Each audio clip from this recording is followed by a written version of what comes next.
মমতা বন্দ্যোপাধ্যায়ের সরকারটা চৌর্যতন্ত্রকে প্রতিষ্ঠা দিয়েছেন। দেয়ার আর অ্যাম্পল অফ এভিডেন্স। এই চন্দন কারচুরি বিধান দিয়ে আমাকে প্রমাণ করতে হবে কেন? করুন, ডিফামেশনের মামলা করুন। যারা বলছেন মমতা বন্দ্যোপাধ্যায় চোর, মমতা বন্দ্যোপাধ্যায় যদি চোর না হন তাহলে ওনাকে বলতে হবে আপনি মিথ্যে কথা বলছেন। আমি চোর। মমতা বন্দ্যোপাধ্যায়ের বইয়ের সংখ্যা 121 বা 22 3 বছর আগে ছিল।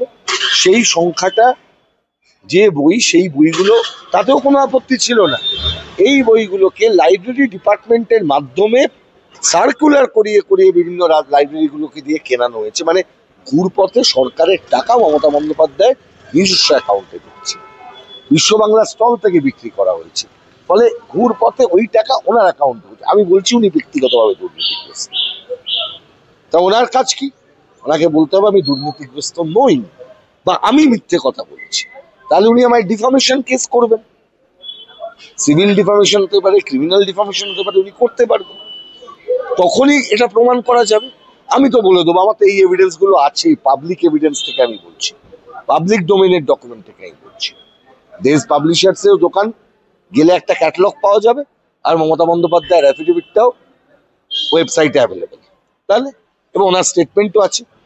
আমি তো 1 কাপ চা কিনে খাই, খেতে গেলে আমি পকেট থেকে পয়সা দিয়ে দিই, আমি সার্কিট হাউসের বিল মেটাই, ভাড়া মেটাই। দাঙ্গা লাগলে ভোট নিয়ে চিন্তা করেন, মন্দির উদ্বোধন করতে গিয়ে ভোটের কথা চিন্তা করেন, রাজনীতির কথা চিন্তা করেন, ধর্ম এবং রাজনীতিকে মিলিয়ে দিতে চান।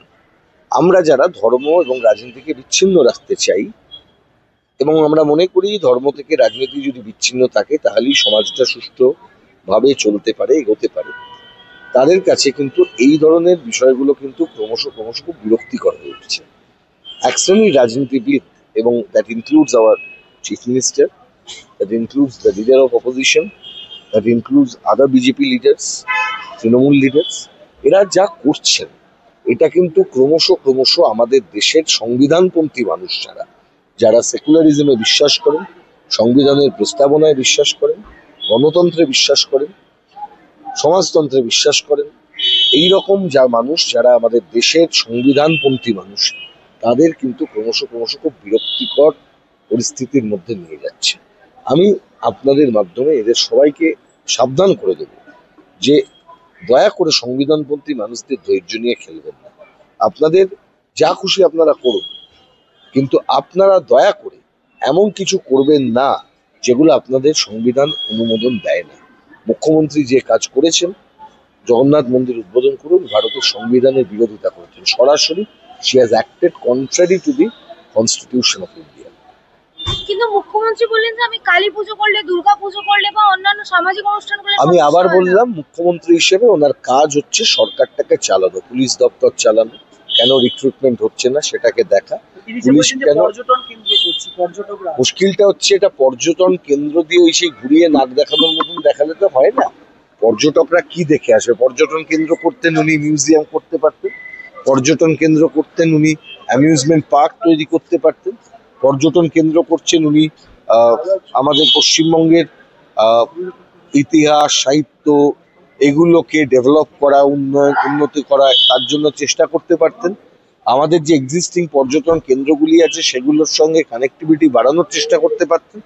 পশ্চিমবঙ্গ তো পর্যটনের মডেল হতে পারে। একটা রাজ্যের মধ্যে 12 ঘন্টার মধ্যে আপনি পাহাড় থেকে সাগর ট্রাভেল করতে পারেন।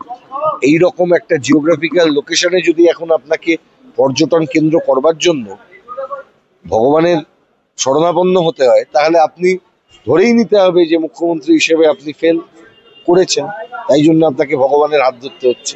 এই যে অনেকে দাবি করেছিলেন মুখ্যমন্ত্রী নাকি চন্দন কাঠ চুরি করেছিলেন, নিম কাঠ চুরি করেছিলেন। How does it relevant madam? আমাকে একটা কথা বলুন, এই প্রশ্নটা আপনার আমার জীবনে কতটা রেলিভেন্ট?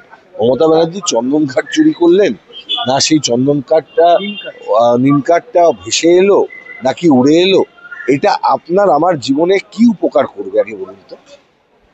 এই প্রশ্নটা গুরুত্বপূর্ণ, নাকি আমার পশ্চিমবাংলায় সাধারণ মানুষগুলোর জীবন এই দাঙ্গায়, মারামারিতে, রাজনৈতিক খুনোখুনিতে, সরকারের স্বেচ্ছাচারী স্বৈরাচারী চিন্তা ভাবনার প্রতিফলনের মধ্যে দিয়ে প্রত্যেক মুহূর্তে ক্ষতিগ্রস্ত হচ্ছে, সেটা গুরুত্বপূর্ণ। এটা আপনি প্রশ্ন করুন, which one is more important? কাজের জন্য ছেলেমেয়েরা লড়বে, নাকি চন্দন কাঠ ভেসে এলো, না উড়ে এলো, না চুরি করে এলো? আরে মমতা বন্দ্যোপাধ্যায়ের সরকারটা চৌর্যতন্ত্রকে প্রতিষ্ঠা দিয়েছেন। দেয়ার আর অ্যাম্পেল অফ এভিডেন্স। এই চন্দন কাঠ চুরি বিধান দিয়ে আমাকে প্রমাণ করতে হবে কেন? আপনি বলুন না, দেয়ার আর অ্যাম্পল অফ এভিডেন্সেস, যেখানে দেখা যাচ্ছে যে মমতা বন্দ্যোপাধ্যায়ের সরকারের বিরুদ্ধে এনাফ এভিডেন্স থাকা সত্ত্বেও কেন্দ্রীয় সরকার কোনো ব্যবস্থা নেয়নি। আমি বলছি না বিজেপি থেকে এখন আমি শুনছি তৃণমূলের দিকে যাচ্ছেন বা যাচ্ছেন না, যাই হোক না কেন, মোর ক্রেডিবল বিজেপি লিডার তিনি বলছেন কি সিবিআই নিয়ে প্রশ্ন আছে, আমাদের মধ্যেও আছে। তাহলে সেগুলো নিয়ে প্রশ্ন করুন। কে চন্দন কাঠ? আরে মমতা বন্দ্যোপাধ্যায় চুরি করেছেন, এটা তো অ্যাডমিটেড। আমি তো বলছি উনি নিজে ব্যক্তিগতভাবে করাপ্টেড, আমি বলছি। তিনি বারে বলছেন তাদের চুরি করতে হয় না।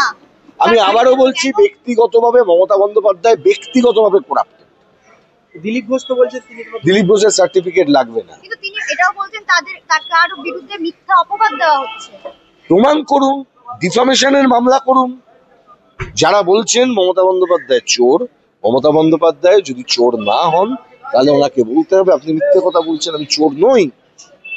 আমি তো বলছি আপনি যান না, মমতা বন্দ্যোপাধ্যায় যে হলফনামা করেছেন নির্বাচনের সময়, সে হলফনামায় বলেছেন ওনার রোজগারের উৎস হচ্ছে রয়্যালটি টাকা। বই লিখে, গান বেঁধে, সুর করে যে রয়্যালটি থেকে টাকা পান, সেখান থেকে তার সংসার চলে, তার খরচাপাতি চলে। বই তার ছাপা হয় দেশ পাবলিশার্স থেকে। দেশ পাবলিশার্সে চলে যান, গিয়ে একটা ক্যাটালগ চান, আপনি দেখতে পাবেন সেখানে বিভিন্ন সাবজেক্টের বই আছে। মমতা বন্দ্যোপাধ্যায়ের বইয়ের সংখ্যা 121 বা 22, 3 বছর আগে ছিল। সেই সংখ্যাটা যে বই, সেই বইগুলো তাতেও কোনো আপত্তি ছিল না। এই বইগুলোকে লাইব্রেরি ডিপার্টমেন্টের মাধ্যমে সার্কুলার করিয়ে করিয়ে বিভিন্ন লাইব্রেরিগুলোকে দিয়ে কেনানো হয়েছে। মানে ঘুরপথে সরকারের টাকা মমতা বন্দ্যোপাধ্যায় নিজস্ব অ্যাকাউন্টে দিচ্ছে, বিশ্ব বাংলা স্টল থেকে বিক্রি করা হয়েছে। ফলে ঘুরপথে ওই টাকা ওনার অ্যাকাউন্টে হচ্ছে। আমি বলছি উনি ব্যক্তিগতভাবে দুর্নীতিগ্রস্ত। তা ওনার কাজ কি? ওনাকে বলতে হবে আমি দুর্নীতিগ্রস্ত নই বা আমি মিথ্যে কথা বলছি। তাহলে উনি আমায় ডিফামেশন কেস করবেন। সিভিল ডিফামেশন হতে পারে, ক্রিমিনাল ডিফামেশন হতে পারে, উনি করতে পারবেন। তখনই এটা প্রমাণ করা যাবে। আমি তো বলে দেবো আমার তো এই এভিডেন্স গুলো আছে, পাবলিক এভিডেন্স থেকে আমি বলছি, পাবলিক ডোমেনের ডকুমেন্ট থেকে আমি বলছি। দেশ পাবলিশার্স এর দোকান গেলে একটা ক্যাটালগ পাওয়া যাবে, আর মমতা বন্দ্যোপাধ্যায়ের অ্যাফিডেভিটটাও ওয়েবসাইটে অ্যাভেলেবেল। তাহলে এবং ওনার স্টেটমেন্টও আছে, আমি তো 1 কাপ চা কিনে খাই, খেতে গেলে আমি পকেট থেকে পয়সা দিয়ে দিই, আমি সার্কিট হাউসের বিল মেটাই, ভাড়া মেটাই। হতেই পারে না, আমি বলছি তার জন্য ওই নিম কাঠ ভেসে এলো না চুরি করে নিয়ে গেল, নিম কাঠটাকে জোড়ার দরকার নিয়ে আলাদা করে। তৃণমূল কংগ্রেস চোর, চোর। তৃণমূল কংগ্রেসের সরকার চৌর্যতন্ত্রের প্রতিষ্ঠা দিয়েছে, ঠিক। সেটা নিম কাঠ ভেসে এলেও হবে, নিম কাঠ উড়ে এলেও হবে, নিম কাঠ না এলেও হবে। অন্যদের জন্য দাঙ্গা হচ্ছে, গালাগালি খাচ্ছেন মুখ্যমন্ত্রী, তিনি দাবি করেছেন।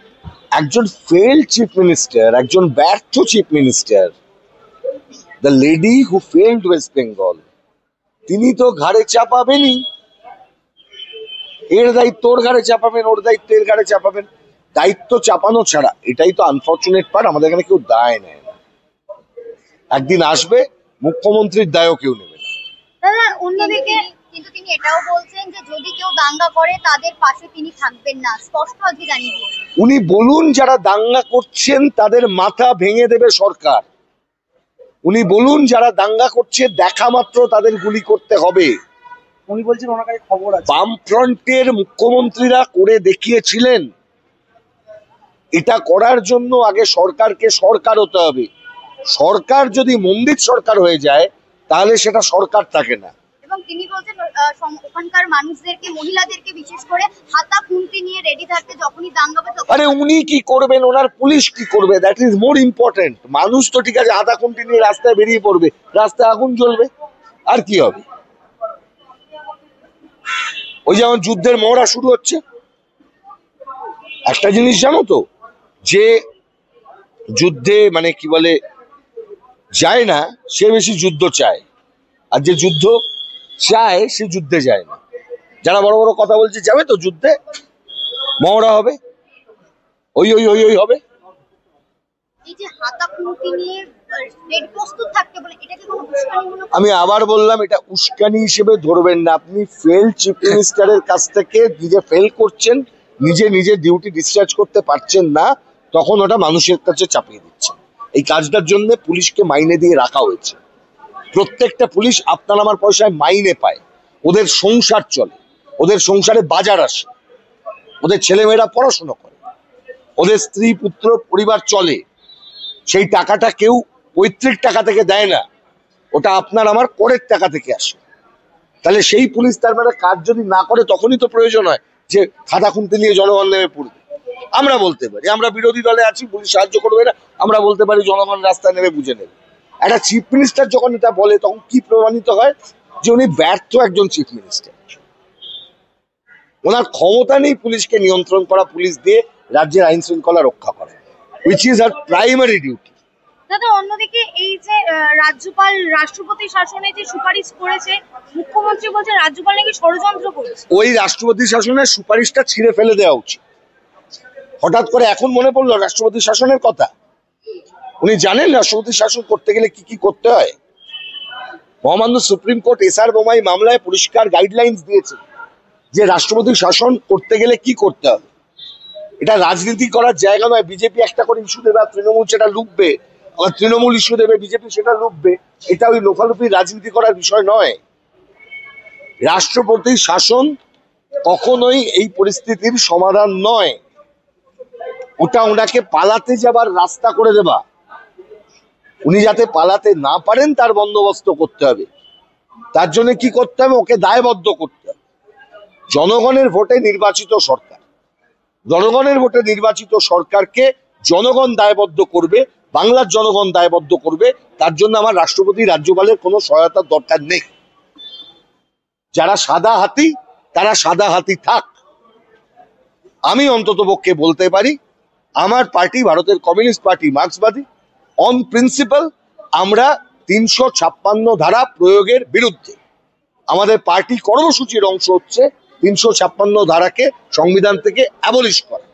ফলে আমার যে সর্বভারতীয় স্ট্যান্ড, সেই স্ট্যান্ড পশ্চিমবাংলার জন্য আলাদা হবে এরকম প্রশ্ন নয়। We are the highest sufferer. ৩৫৬ ধারা আমাদের দেশের প্রথম নির্বাচিত কমিউনিস্ট সরকার কেরালা ইএমএস নাম্বুদ্রিপাদ সরকারকে বরখাস্ত করা হয়েছিল ১৯৫৭ সালে। মমতা ব্যানার্জি ৩৫৬ শেখাবেন আমাদের? বিজেপির কাছ থেকে আমাদের শিখতে হবে না। ৩৫৬ কখনোই এই পরিস্থিতির সমাধান নয়। ওটা মানে ওনাকে রাস্তা করে দেওয়া, ব্যাকডোরে রাস্তা করে দেওয়া, যাতে উনি পালিয়ে যাবেন। পালাতে দেব না। ভোট দিয়েছি, চিফ মিনিস্টার হয়েছেন, এবার আপনাকে কাজ করতে হবে। আপনি জনগণের সেবক। বড় বড় লেকচার দেবেন আর ভোট করবেন, নাচবেন গাইবেন, তার জন্য আপনাকে মানুষ দেয়নি। Be responsible, B committed.